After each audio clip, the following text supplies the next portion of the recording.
In today's video, I'm going to teach you how to move from Skype to Microsoft Teams step by step. If you've been using Skype and you're ready to switch over, the good news is that the process is straightforward. Microsoft makes it possible to move into Teams free using the same account you already used for Skype. So in most cases, you won't need to create anything new from scratch. To get started, install Microsoft Teams on your computer if you haven't already. If Teams is already installed, simply open the app. Once it launches, select the sign-in option to begin.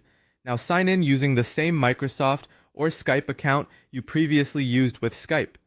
This is the key part of the transition, because using the same account helps bring your existing information into Teams.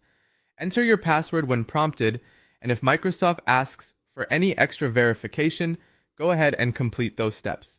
After that, continue into Microsoft Teams free.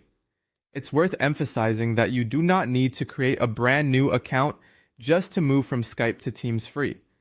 As long as you sign in with the same credentials, the transition should be much smoother. Once you're signed in, the next thing to do is check your chats and contacts. Open the chat section in Teams and review your existing conversations. This is a helpful way to confirm that your previous communication history is available where you expect it to be. Then open your contacts and make sure your Skype contacts appear there as well. According to Microsoft, Skype chats and contacts are automatically transferred to Teams free when you sign in with your Skype credentials. So if everything looks correct, that means you're ready to continue communicating from Teams without having to manually rebuild your contact list or restart old conversations. From this point on, you can start using Teams for your everyday communication. You can send chat messages, make video calls, place audio calls, share files, schedule meetings, and share your screen.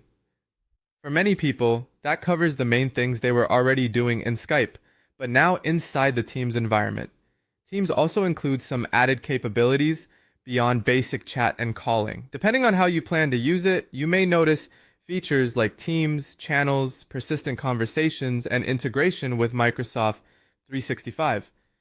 Those tools can be especially useful if you want a more organized workspace for ongoing communication and collaboration. That's all it takes to move from Skype to Microsoft Teams.